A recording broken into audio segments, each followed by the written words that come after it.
the new lesson today. So uh, in order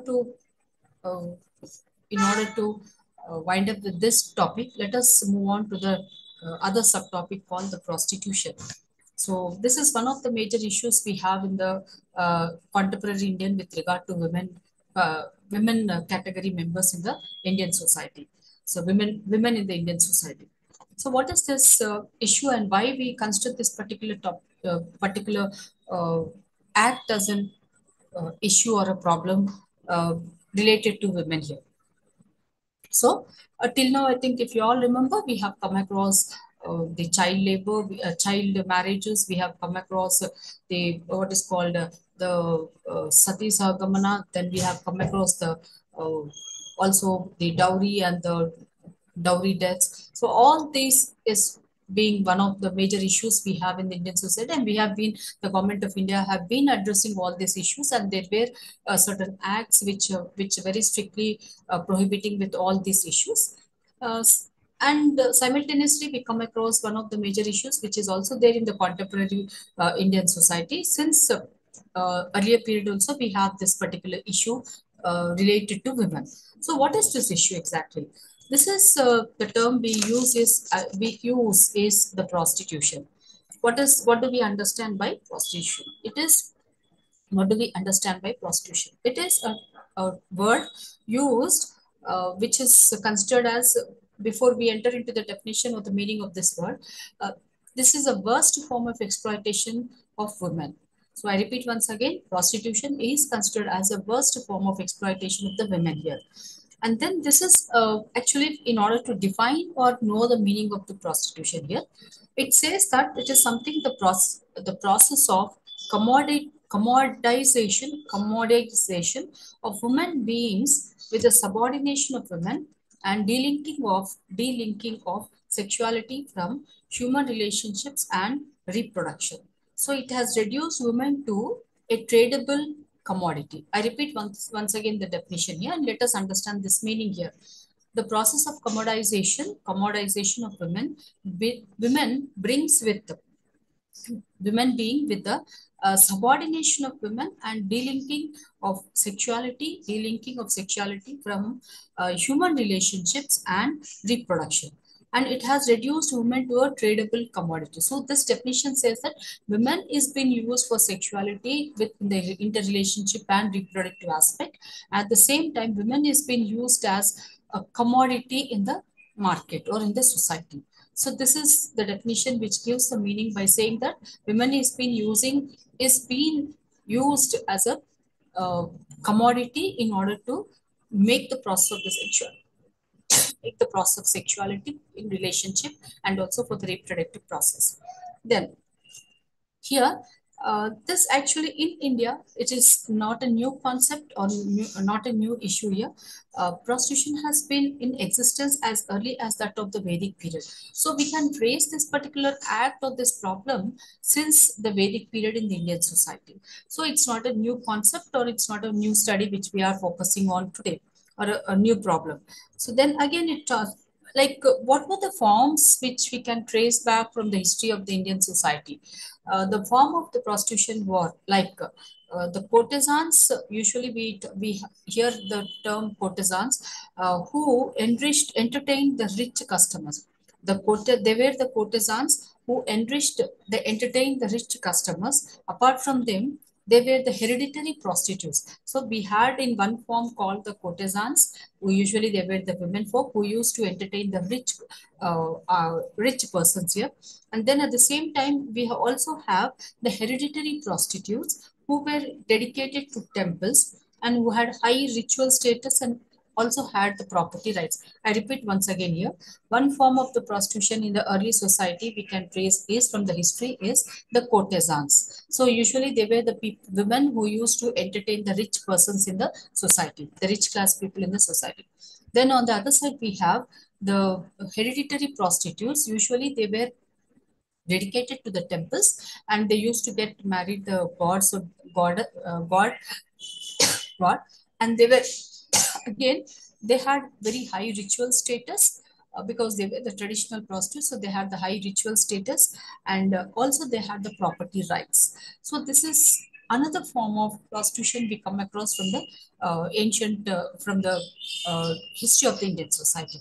Then there are different forms of the prostitutes who are commodized as mere flesh objects. So they were also, because when we are using the term commodization, they were used as the flesh objects. So they were used as the flesh objects. When we use the term in order to understand the notion of commodization, they were merely used as the flesh objects here.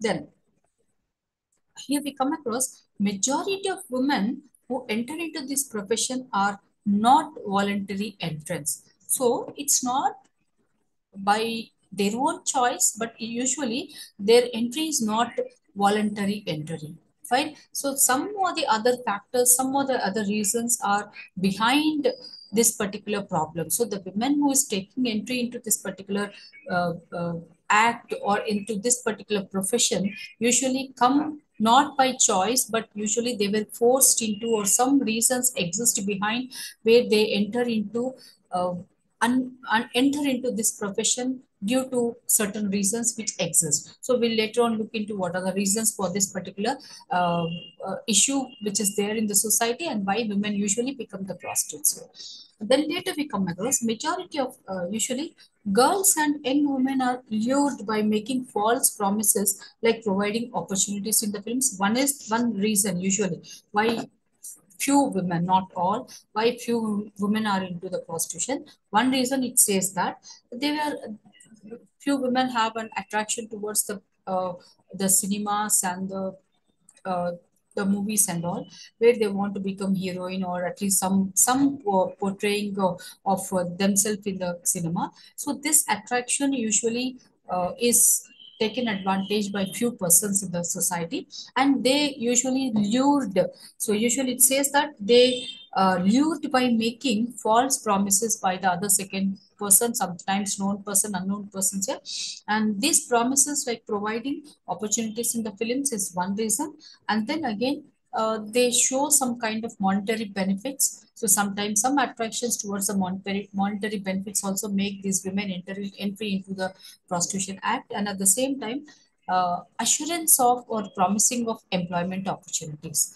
So usually most of the rural women, or sometimes we find the very poor family women members usually get attracted towards false promises given by some unknown person, where they bring them by giving the false promise by saying that you will be given a chance in the cinema or some acting profession. So they usually get attracted towards this, and they come down to the different places, enter into the different places and take entry into the Prostitution Act.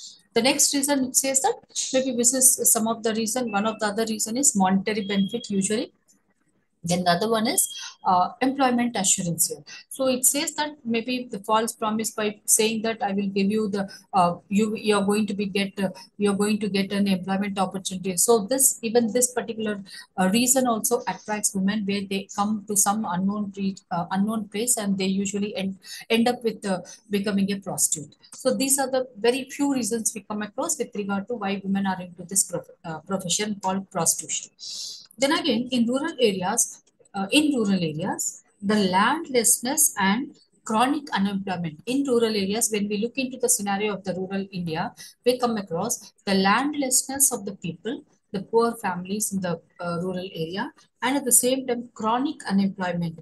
Chronic unemployment, because usually we find that in the rural areas, in the rural areas, usually other than the agriculture, the availability of the other source of income is very less. So the opportunity to earn money or to earn at least the food for their own family, it becomes very uh, like it is very very difficult for the few community members and few families in the rural areas. So if there is absence, most of the village people, most of the agricultural the people who depend on agriculture as the major source of income, usually they are the people who don't own the land. So this one of the this is one of the reasons we come across. And the people who don't own the land, usually we call them as the landless laborers who work in the other agricultural lands here.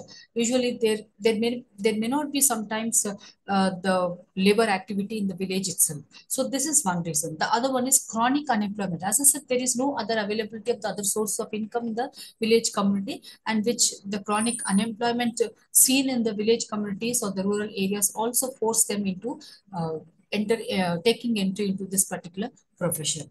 Then again, in India, business groups supply girls to politicians and bureaucrats in return for some favors. Usually, we also have a notion of understanding by saying that usually the big rich class people, the business group usually supply the girls to politicians as well as the bureaucrats in return of some favor. So this usually happens in most of the communities, most of the societies. Even India is one of the country where we come across even this one of the reason for the women entry into the Prostitution Act. Then again, um, we come across majority of them who are into this particular profession, the prostitution, they suffer from the sexually transmitted diseases. So I repeat once again, majority of the women who are into this prostitution act or the profession, usually they end up with, or they usually get affected with and get affected and also suffer from the sexually transmitted diseases, STD, sexually transmitted disease. And then the report of the Committee on Moral and Social Hygiene, CSWB, there was a report, a research study conducted by this particular organization where they have taken the report and given the report by saying that usually the prostitutions are divided into four categories. So I repeat once again, according to one of the reports, the prostitutions are divided into four categories, and they are the hereditary prostitutes. I repeat once again,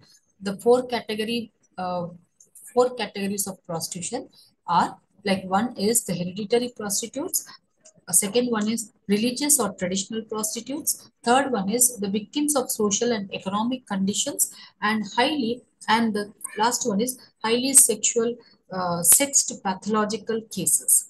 So these are the four categories of the prostitutes. I repeat once again. One is the hereditary prostitutes, the other one is religious or traditional prostitute, the other one is victims of social and economic conditions. So because of, I try to explain these kinds of prostitution now, victims of social and economic conditions, and the last one is highly pathological cases. So one is the hereditary prostitutes. As in the starting of the lesson, we have said that usually since Vedic period also we can trace back from the history of the Indian society that there is the existence of the prostitution in the form of courtesans and the traditional hereditary prostitutes. So hereditary is something where you find that from the family they usually the other member, the next generation, the parents or the family members, they get selected. One of the girl members in the family get selected to become a prostitute. So this is a hereditary prostitutes we come across usually. And then we have the religious or the traditional kind, where just now we have said that some few families usually become one of the family members, or the women, the female person, the female member become a prostitute, and she is going to be handed over to the temple or get married to the god and all. And from then onwards she becomes a religious, and she is, as I said, she has a very ritual high status, and also she can have the properties, maintain the properties in the society. Usually this is one of the religious or traditional prostitution. The other one is they are by force into the prostitution by because of the social conditions or also economic conditions. Sometimes if in few families we come across there is no the breadwinner, so the bread earner is absent and the women are forced to enter into this prostitution. Or sometimes there is no economic security by even husband, so women enters into, in order to give the what is called to make the survive the family, she may end up with entering into the prostitution. So this is one of the reasons. These are the few categories we have as in the form of the prostitutions. Then is sex to pathological case. So it is by physically, the pathological case says that it is something where the trait itself makes them entry into the trait of the women, or sometimes we can say the pathological condition usually forces, or it is a kind of entry. She usually takes entry into the prostitution. So these are the few basically uh, four types where we can understand the forms of the prostitution in the Indian society. Then we have usually the different nomenclatures we make use for the prostitution. What are the normal? By what name we usually uh, call the prostitutes? Usually, we have certain traditional names given to the profession of the prostitutes. What are they? For example, we come across the Devadasis, the Basivis. The Devadasi is one form, one nomenclature we use to call a prostitute. Usually, they are called by the name Devadasis, and then Basivis, then Matangis, Jogins are involuntary prostitutes or hereditary prostitutes. They are not voluntarily joining the prostitution profession, but they are hereditary prostitutes, and at the same time, these women becoming the matangis, maybe the devadasis, maybe, or the what is called the jogins, maybe they are not voluntarily by choice becoming the prostitute, but because it is hereditary, and they are forced into this kind of prostitution by in the name of God and in the name of hereditary aspect. So even if the child is not interested in, if the child is not interested in becoming a matangi also, but they are going, the family members force a girl child in the family to become a matangi, or they get married to the god and they voluntarily submit the girl to the temple. So by then onwards, she is going to become, she will be serving the temple, and on the same give the services to the temple. At the same time, she becomes a prostitute by hereditary, but not by choice. This is other form of prostitution we come across. Then we have what is called we, when we talk about the reasons for the prostitution, why there exists this kind of profession in the society. Why can't the government totally eliminate this kind of act or the professions which is damaging the status of the women, or which is damaging the life conditions of the women folk in the Indian society? So, for example, any society maybe, but we are confining to the Indian society. What are the reasons behind this particular profession or this particular problem here? The issue. It says like one of the condition, the causes says that there are certain social customs like child marriage, early widowhood, and social taboos were existing in the past society, in the traditional society, on remarriage of a widow. So there, the widow was not allowed to go for the second marriage. So there were social taboos, restrictions, caste rigidity, dowry system, and the practice of polygamy and polyandry. And among certain communities, decay of joint family system and low status of women contributed to women taking up prostitution as an occupation. So these are few reasons we have. So among these reasons, we come across a custom like child marriage, the child widow becoming a early widowhood, a child very early stage becomes a widowhood, and probably maybe if there is no breadwinner in the family and she has to by force enter into the prostitution to take care of the children and the family members, other family members. And then we have social taboos on the widow's remarriage. So because when the widow is not going to go for the early widowhood, and a very young age the child is becoming a widow, and if this widow is not given an acceptance for the second marriage here, probably there are certain restrictions, very strict taboos in Indian society. So this widow also is going to, because there is no other protective measures, economic protection given to the widow and the family, so definitely she has to end up with entering into the Prostitution Act. Then again, we have the dowry system.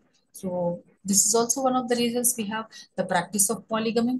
And probably if the polygamy is in practice, what exactly happens? Polygamy says that a man can go for more than one marriage. So probably if the first wife is deceived by the husband, and if he goes for the extramarital, or if he goes, so not extra, if he goes for the second marriage and third marriage, so economic insecurity arises among the existing wives, the first and the second, or the other members of the family. So maybe this economic insecurity make up the women forces the women entry into the prostitution to take care of the family members. This is also one of the reasons we come across. And decay of the joint family system and low status of women contributed. So even low status of women has contributed to the women taking up prostitution as an occupation. So these were few socio-economic conditions we have where women are entering into the prostitution. Then rape is also one of the reasons where it forces women into this profession. So when women is raped, usually if she's been repeatedly raped, or sometimes if she's raped, probably this woman ends up entering in, maybe some of the one cases says that even this can be one of the reason. Rape condition can be one of the reasons of women taking entry into the prostitution. Next, we have caste inequality and sex exploitation by economically well-off caste. So usually what we have is the downtrodden communities, they're exploited by the upper Varna community men and all. And usually these downtrodden community women are being used by the upper community members. And later on, when this happens repeatedly, usually this exploitation takes place by the upper community, usually the rich community members, the rich class men folk. And this exploitation takes the form of the prostitution also. Then we have prostitution has been the traditional caste occupation of some caste. And when we look into the caste pattern and all, the caste few caste communities, usually they feel a few caste communities. I think mostly you find among the uh, Dalit communities where we come across the few Dalit, not all the community members, not all the families, but few families, they feel that it is their uh, norm condition, and they have to pick up one of the girl members in the family and make her entry into the hereditary type of prostitution. Usually, as I said, now the Matangis, the Devadasis, the Jogins, all these come under this kind of practice of the Dalit community family members, and they feel privileged that they will be blessed by the God if they are going to give one of the girls in service to the God and all. So this is the privilege they feel, and usually they surrender one of the girls from the family, not all, but one of the girls from the family in service to God, and usually she turns up to become as a prostitution in the later on period and all in the longer run.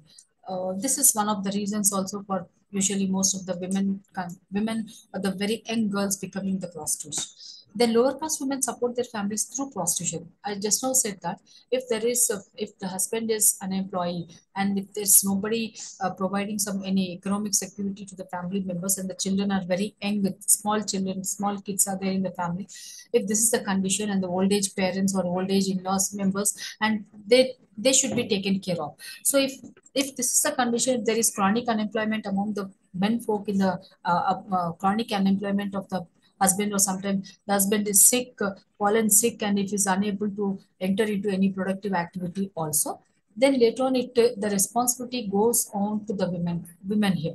And this woman, and she has to take care of the family, and taking care of the family is nothing but shouldering all the economic responsibility on her. And she has to, probably if she's an unskilled, uneducated, illiterate, and she has no other way to look into, or any kind of work where she can give earn the bread and all.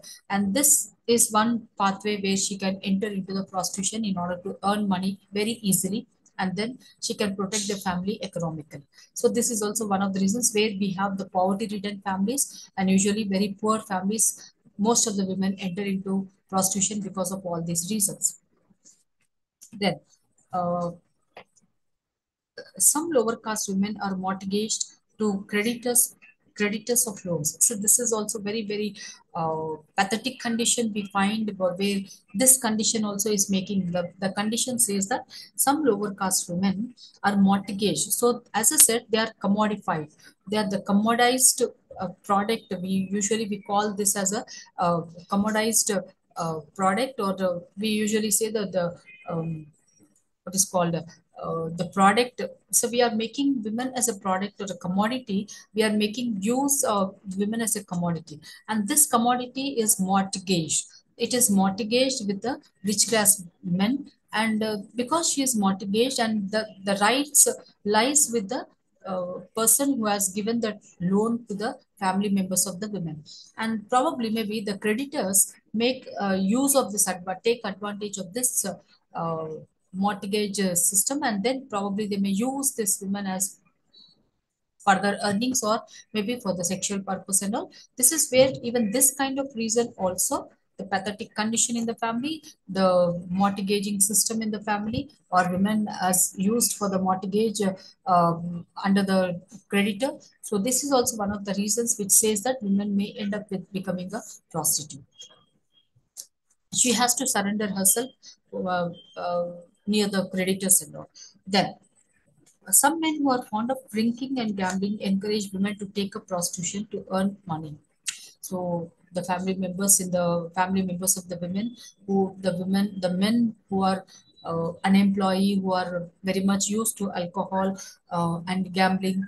So this is a very, very critical condition where they want money, more money every day, because in order to go for the gambling or play the gambling games and all, and also to make themselves satisfied with the alcohol and the drinking purpose. So because they have no enough earnings in the family, so definitely these kind of men forces the wife and the other women in the family to enter into the prostitution and get money returned back and give it to the person. So even this is one of the major important reasons as far as Indian scenario is concerned.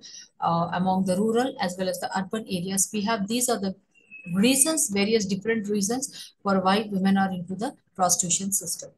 Fine. Now, we come across how are there any preventive measures? How can we control this particular prostitution? So we have certain uh, uh, the acts, or sometimes there are certain legislative measures where they have taken very stringent actions also. So let us come across all these preventive measures here. Though complete eradication of this evil is not possible. Why this is not possible? Because it says that the research says that the complete eradication of this evil is not possible. Why? Because usually when we take up the different various reasons, we have the lower caste community members where they feel it as the family privilege because it is a traditional act. So they feel it is a privilege, and if they are not entering into, if they are not surrendering one of the girls for the prostitution here, or for the jogini to become a jogin, they feel that the god is going to uh, it is a bad omen for the family, bad omen for the family. So the god is going to be very aggressive, and they are not going to be blessed for a brightful life and all. So this is one of the main superstitious beliefs, I can say, the wrong belief systems, I can say, where even today most of the families of the lower caste communities they do maintain such kind of attitude towards this kind of practice, and usually they surrender one of the girls for the jogini or matangi to become a matangi. So this is one of the reasons where we can say that yes, even though we are in the globalization process, modernization process, still there are few community members, still there are few families who go with such kind of thought process and all.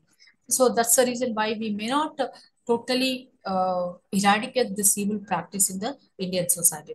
The other reason we can talk about is social economic conditions. Economic conditions, when we look into the economic conditions, even in the remotest areas also, or even in the urban areas also, we have few women in order to satisfy also, and in order to satisfy the breadwinner of their own family, in order to satisfy the family kachas and all, or in order to take care of the kachas, the responsibilities, or sometimes in order to, probably we have few cases where women who are habituated to certain habits, like maybe alcohol or some fashionable things and all, high maintenance, even such women, in order to get all these kachas and all, usually they enter into this kind of prostitution. So this may be one of the reasons where we cannot stop such kind of things, even though there are stringent acts and all.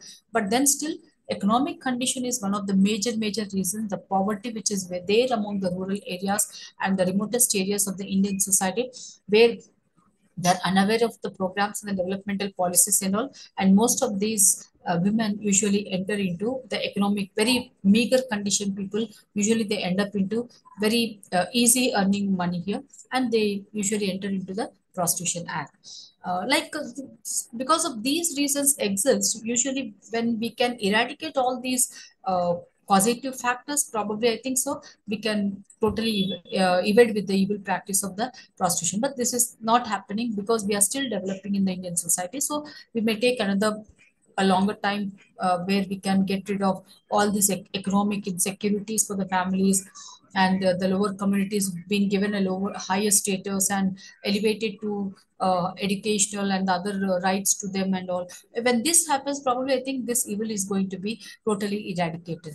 But this is not happening now. So what are the things other we have? Living conditions of the prostitutions may be improved. Yes, just now I said that if you're going to give some incentives or the subsidies and bring all these women who are into the prostitution onto the mainstream, make them educate and let them given an employment opportunity, or give them the loan facilities, or make them educate them in order to avail all the existing facilities provided by the central as well as the state governments, where then they can enter into by ending up with a very happy and a good life here. But this is usually some cases where we come up with making use of all the policies and the programs and all, but usually this is not happening with majority of the prostitutes in the Indian society. Then for these who want to come out of the civil must be given possible help and assistance for the poor, the proper rehabilitation in the society provided. If these women are being given a good status, if they are not looked down upon in the society by the other members of the society and their own family members of the kin and kith of the family of this woman, and if these women are given some, as I said now, some security for the rehabilitation, definitely I think this evil can be ended up very soon. So this has to take place in a very rapid manner or in a very effective manner. Then later on, we have efforts could be made to partially controlling the phenomena of prostitution by controlling and preventing the functioning of procures, pimps, and brothel keepers, and though frequent raids and rescue operations. Of course, we every day sometimes we hear on the news items and all where they are raided, the hotels are raided, the clubs are raided, or some the pubs are raided, or some brothel houses are raided here. So they catch hold of the very young girls and all where they are into this business or this prostitution profession here. If this are taken very strict measure in order to totally close down all these brothel houses and the prostitution houses and all, probably we may end up with this kind of problem and all. So which has to take place very seriously and very effectively. Then effective implementation of the existing legislations to control prostitution. So there are certain legislative measures in order to control the prostitution. So what are they? So this should be very effectively implemented. So the research says that these legislative measures should be very effectively implemented.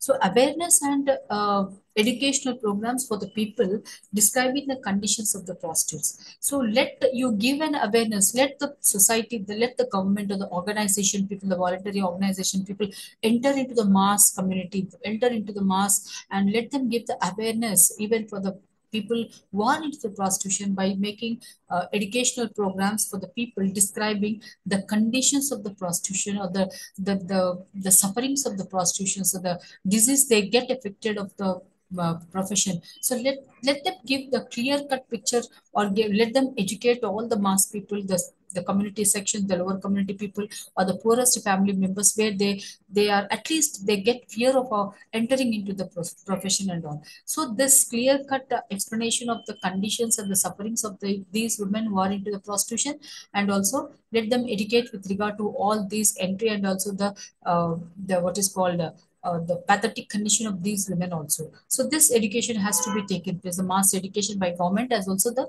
entry of the involvement of the voluntary organization people who give the mass education. Later on, we feel that there is vocational training to impart functional skills combined with other supports like financial support and marketing.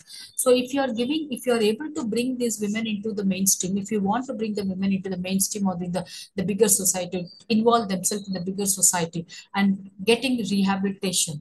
So this is possible by giving them the skill training and all. So probably tailoring, also the beautician and some other training can be provided to these women, and they should be provided with some financial support, so that financial support to open up their own ventures and all, to open up their own small kind of startups, and then all the marketing should be provided to them. So probably it is a kind of cycle where the skill provision, financial assistance, opening up their own avenues and all, and then showing them the market. So this is going to be where attractive thing for the women who are into the prostitution, and probably they are assured and promised by giving a very good rehabilitation and also a good avenue of source of income and all. So this opportunity, availability of this opportunity, financial assistance, also the marketing the pathway for these members, this will definitely give a big attraction for these women, and definitely this has to be very strictly implemented by the government of India and also the state government, so that these women can get attracted and come out of this problem. Then we have medical care and treatment facilities. If the women are into the prostitution, so when they are suffering with the STDs and also the HIVs and all, so let them be given with the medical treatments and the facilities, the treatment facilities and all, medical care and the treatment facilities free of cost. Then the legal aid facilities. So even the legal aid facilities, because some person has kidnapped and has brought to the brothel house, or sometimes they have purchased this woman from the other person, the family members are uh, selling them away. All there are certain case studies where the women end up with only entering into the prostitution, but she has to be helped with taking the legal aid facility and all. And this has to be provided for the women who are into these kind of sufferings or into this problems. Then we have housing facility. Let them be given the free houses where they have to pay not even a single paisa. So let them be given a shelter so they can start up their own rehabilitated life and let them lead a new life in the society. So these are to be promised by the government, and these are to be implemented very seriously by the government of the society. So like this is one of the issue we have. The next issue we come across is the domestic violence. So hope you all followed what is prostitution, the understanding of the meaning of the prostitution, and the reasons for the positive factors for the problem, and also how can we eradicate this evil to some extent. We can go through all these things here. Later on, the other thing we have is domestic violence. What is domestic violence? Domestic violence which exists in almost all the societies. In it is a form of crime against women. Even this is domestic violence, which is a violence occurring or happening in a woman's household itself. So when she is at home and the family members who are going against, or the will of the women, against the will of the women, or if she is suffering from some kind of physical abuse, the or the verbal abuse, even this can be considered as the act against the violence against the women, which is a mere suffering, and also which is also a criminal act, which is also considered as a crime against the women. Then usually what are the forms of the domestic violence? How do we identify that this is a kind of domestic violence? So this says something there. If there is by wife beating by alcoholic husbands is one of the form of domestic violence, and which exists in almost all the classes of the society. So it's not that it is only among the very poor community, poor classes, or some caste or the other caste, or only the middle class income. No, this kind of wife beating form of domestic violence existing all the classes of the all sections of the society and all classes of the society. So the wife is beaten by the alcoholic husband. Then domestic violence is one form of violence leading to female injuries and is present in almost all countries of the world. And usually in many societies, home is often idealized as a place of security and happiness. Usually we feel that home is a secured place and a place where a place where members feel happy and have to experience happiness in the family. But in such situation, in they are into such kind of understanding of family, but the same family is showing the kind of violence or the injury to the women, some kind of abusive system followed by the members in the practice by the members in the family against women. So this is very seriously to be considered. So why? Because domestic violence is not present in one particular community, but almost all throughout the world we come across this domestic violence. Then again, there were no laws prohibiting a man. There were no laws prohibiting a man from physically abusing his wife. So physically abusing wife, particularly we cannot identify it as a crime, but usually there are no laws which can avoid, which can abolish, or which can stop the physical abuse by man in the family against women. Domestic violence against women is considered as domestic dispute, and as police have a policy of non-intervention in domestic disputes. Usually, when there are disputes between the family members, when there are disputes between the marital partner, the husband and wife, usually there is no, the third person cannot intervene or enter into this kind of disputes, which is very personal in the family. And usually, even if there is a complaint going to the police also cannot interfere into this dispute of the husband and wife. So this actually exists in the societies. Then here, the non-intervention of the police into the domestic disputes, and their attitude tends to be unhelpful. So even police cannot help with regard to these personal disputes which exist in the family, which occurs in the family. So women are battered frequently, find it difficult to leave the house due to social and economic reasons. If a women want to come out for some kind of earnings, if women want to come out for some personal reasons also, she is unable to come out because of the social and economic reasons. Why? Because there is battering of this wife in the family. And dowry deaths reported in the newspapers usually are some form of, it is one form of the domestic violence. Usually a wife is beaten to bring more dowry and more dowry, and usually she is beaten to death. So this is also one form of domestic violence. Probably this is one of the major forms of domestic violence. The custom, then again, we come across if the husband or his family is not satisfied with the dowry, they resort to wife beating, and she is harassed, killed, or driven to commit suicide. Either she has to commit suicide in order to avoid the suffering, or she will be forced to she will be forced to hang up for herself or burn herself, or sometimes this act will be committed by or committed by the family members because she fails to bring the demanded dowry. Then again, we come across what are the causes of the domestic violence, why there is the domestic violence in the family actually. Argument over money. When there are the earnings in the family, usually even if the wife goes out for some earnings, probably there may be some arguments with regard to the money. So this argument may end up with domestic violence. Okay, then jealousy and suspicious about the woman character when wife, even if she's a homemaker, and also if she's also an economic contributor to the family, also if she's an earning member, also if she is an employee also, if there arise a kind of doubt, jealousy, and also suspicious nature on the character of the wife, this may lead to domestic violence by the husband. So he may, in order to show his jealousy or in order to show his suspicion, he feels that there is some the woman is roaming about on the road, or if the woman is going with some other person, or woman is living with some other person. This kind of suspicious nature by the husband may end up by beating the wife or sometimes killing the wife also. Usually, very frequently, very now and then when we read the news items or when we hear the news items in the TVs and all the channels and all, it shows about all this suspicious nature, and sometimes it is the extramarital relationship of either husband or the wife, which ends up with the killing of the wife. Then instigation by the in-laws. If there are the in-laws in the family, probably maybe in order the in-laws, if they won't like, or if they want to keep control on uh, the women on the women in the family, the bahu of the family, daughter-in-law in the family.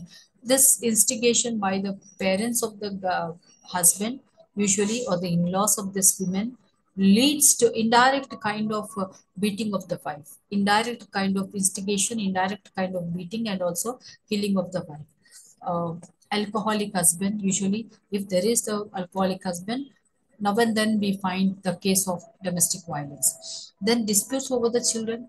Probably there may be some kind of disputes over the children. So this also is one of the reasons. So the why there will be the disputes for the children here, if they want to depart, or sometimes if they want to take care of the children. So who has to take care, and when they have to take care, how they have to take care. So the time spent for the children. So they may end up, the husband and wife may end up with who has to take care and all. So this also leads to domestic violence. Then extramarital affairs on the part of the husband. I just now said that there, if there is the extramarital partner, marital relationship of the husband with some other women outside the family, then the wife, if she's questioning this kind of issue here, this may end up with the violence against the women.